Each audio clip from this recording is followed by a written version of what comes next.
Hi, my name is Renee Romeo. I'm here today with another great project for you. I'll be making a pillow for my sofa. This pillow is a square, 22 inches square, with rope cording and down filling. And what you're going to need for this project is some fabric. Now the fabric, which I said is 22 inches, depending on what size your pillow is, you will use that measurement and add 1 inch for half-inch seam allowances all the way around. So I have this cut at 23 inches wide, square, and I have 2 pieces for front and back. From that point, I'll go ahead and I'll measure out my rope cording. Now, rope cording is available at the store in a lot of different styles. This one has twill tape and it's attached directly to the rope cord. And I'll show you how to go ahead and secure those with stitching to make it look like a nice professional job. So the rope cording is there. I take one piece of my backing for my pillow, and I'll go ahead and stitch that all the way around, a little less than half an inch away from the border of the edge. And then the next piece, which is my sandwich piece, will be placed directly on top. I'll go to my machine and I'll show you how to attach that rope cording nice and professionally on your project. So there's my square of fabric. I've marked the top of the pillow with a pin so I can keep track of exactly where that is, because I'm going to be starting at the bottom center of this square piece. And you'll see that the rope cording is already starting to fray, which is fine because that's what we're going to be doing. So I have a total of 88 inches to get all the way around the pillows, and I have an extra 2 inches on either end for overlapping purposes because we want this to look nice and professional when we close up the gap. So the way that this is going to work is this twill edge is going to line up with the edge of the actual fabric, and we're going to go off center just a little bit and we'll start stitching about on center. So I'm just going to lay this in, and you'll notice that I've taken off my regular foot off of my machine and I've replaced it with my zipper foot, and you'll need to do the exact same thing with yours. So I'll go ahead and start stitching. Now you want that needle as close to that rope cord as you can get, and we'll go ahead. Now when you come to your corner, you're going to want to clip it. So I have a pair of scissors here, and you're going to clip it at a 45-degree angle, and that'll allow you to pull this open and make a nice square corner. So I'll go ahead and stitch up to that edge.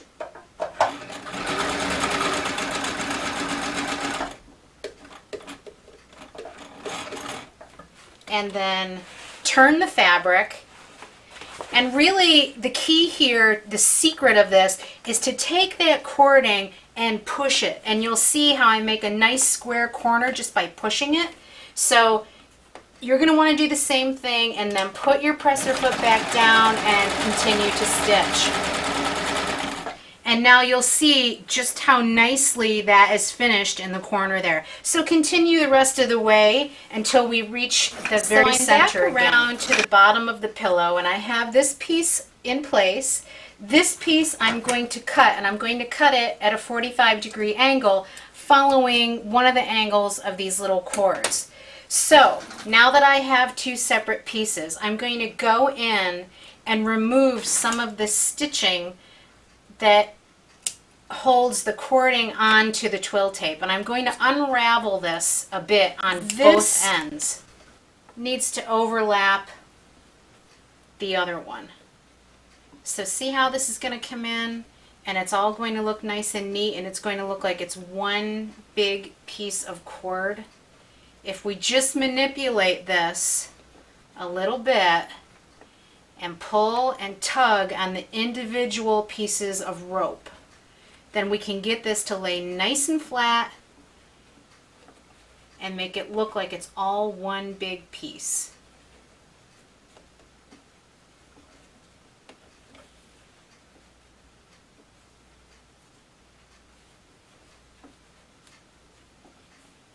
All right, and so you'll see that looks pretty good.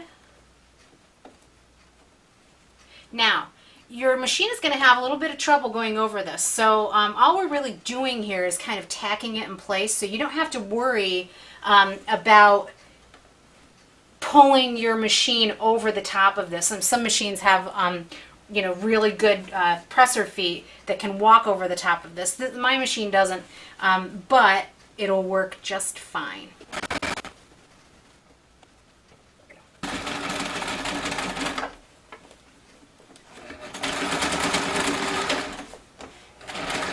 Now, sometimes you have to force it, but you'll do okay.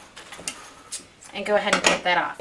So you'll see, by the time you flip this back, it's going to have a nice edge all the way across. Once the two pieces are sewn, you know, the top piece and the bottom piece are sewn together, you won't be able to tell where that is. So I'll go ahead and trim all of this thickness off.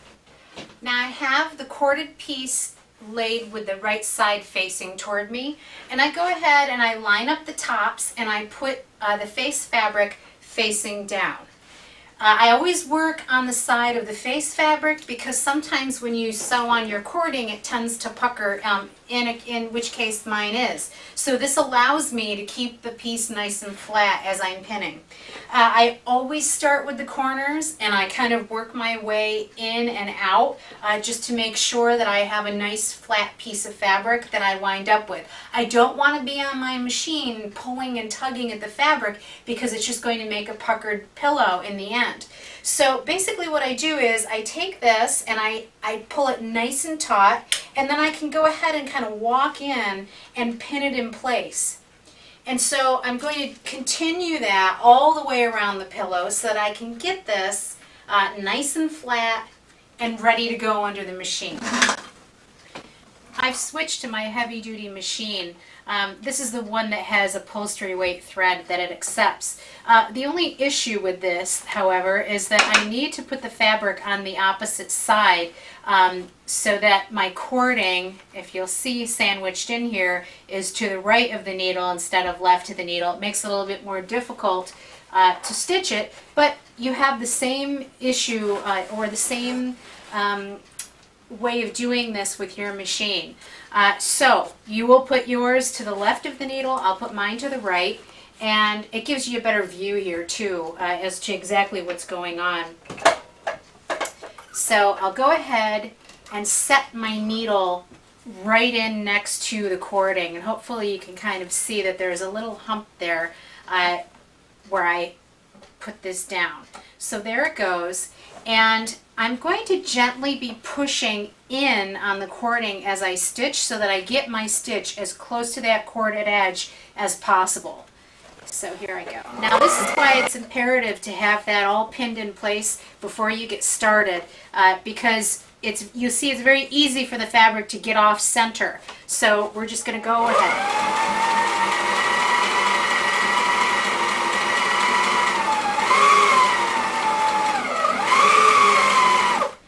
Now you're just going to continue doing this all the way around and leave an opening. Remember to do that for your bottom piece. Otherwise you're not going to be able to get your stuffing in there. Okay, everything's all sewn together. And I backed up my machine to secure the stitching along both edges of the openings. So that way when I go ahead and stuff it, the stitching isn't going to break away under the stress. So we'll go ahead. What I'm going to do here is at each corner, since I have so much heavy fabric in the corners here, I'm going to go ahead and clip them on a 45, you know, sort of close to the stitching, and just to get a really nice crisp corner out of it, because you do have quite a bit of fabric sitting there in the corner by the time you turn this out. So we can go ahead and pull it. And you'll see just how nicely the corners turn out since we've kind of pushed that cording onto itself and made extra give in the corners. So you'll see, now that's a really easy way to get that corner to come out. Pull on the cording. If you need to, you can push your scissors into the corner to try to help this out and get it even more crisp. but you'll see it's kind of doing a good job on its own. So basically what you wind up with is a piece that looks like this. So it's finished on all four sides. Here's the opening. So we're going to go ahead and take our stuffing and stuff. Now let's talk a little bit about the down. I prefer to use down in all of my pillows because it gives it a really nice luxurious feel. I figure you're doing all this work anyway. You want a really nice quality item at the end of it. So this one is a 1090 blend. It's really nice because it gives you firm support. Now if you want a little bit more down, that's the kind of feel that you press down on it and then it'll puff back up on its own at the end. So so mine is, it's going down a sofa. I want a little bit more support under my head if I tend to lay down. Then this will do at the 1090 blend. So we're just going to go ahead and start stuffing. Now I've got a 22-inch pillow. This is a 24-inch stuffed pillow that I'm putting in here. The down portion is 24 by 24. Now why do I do that? Well, I do that because I want the pillow to look a little bit more overstuffed when it's sitting on the couch than, you know, something that's going to look a little bit flimsy. And if you want, you can order a 26 by 26, depending on your preference for how much fluff you want out of your pillow. And you'll kind of see with this one here, it's not hugely round. And I did that on purpose because my sofa is a little bit shallow seated. I didn't want the pillow to take up too much of the seating space. So this allows for it to remain, you know, kind of out of the way. But, you know, it looks really nice when you go ahead and give it that karate chop. Looks nice and fluffy. I'm doing a close-up on these pillows.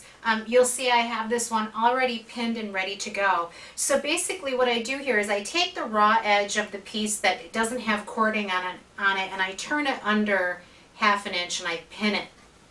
And I pin it lengthwise here, all the way across. From that point, once that's done, I can go back in and I can use a longer, I've got a T-pin here, which works really well for securing fabric when you're doing this.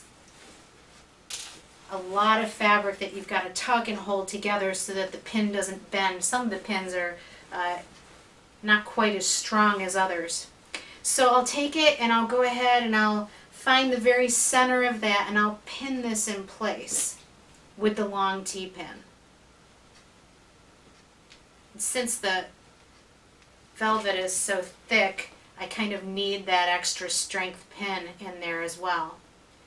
So that's how I pin this in place. And then I'm going to stitch this by hand with monofilament thread, the clear thread, so that you won't see anything when the pillow is done. So here's the method for attaching this seam together. So you're going to originally put your needle into the very top edge of this fabric, the one without the cording, the one that you turned over 1/2 inch. And then you can run just above that, you're going to run this through the cording and catch the top edge of the fabric on the other side, just like that. And then you can take this needle again and push it through just above that stitch that you just did. And then jump about 1/8 inch in front of that. Push it through, catch some of that fabric, and catch some of the fabric on the other side. So this is the way that you're going to wind up with a really nicely finished edge all the way across the bottom. So just above that piece of thread that you ran through, and then catch the fabric 1/8 inch in front of the last stitch and run it through. So now I'm at the end of the stitch, and basically what I'm going to do is just take the needle, and if you can kind of see, I've got a loop here, so I'm going to pass the needle in through the loop and pull it tight. And I'll do this 3 times just to make sure that it's going to be nice and secure and not fall apart when, or come open when people use the pillow itself. So once I've got this done 3 times, passing through the loop, I'll cut off the stitch, and that's all complete. And you'll see it's a really nice finished piece. So you'll see I have these completed. When they're on the sofa, I can go ahead and set those up just like that, all in a row, and it's going to look so nice and professional. It's going to blend really well, and they're nice and comfy. So thank you so much for watching this edition of making throw pillows for your sofa or wherever. I hope you've learned something today, and please send me a note, and I'll answer any questions you have regarding this project. Till next time, I'm Renee Romeo. I'll see you soon.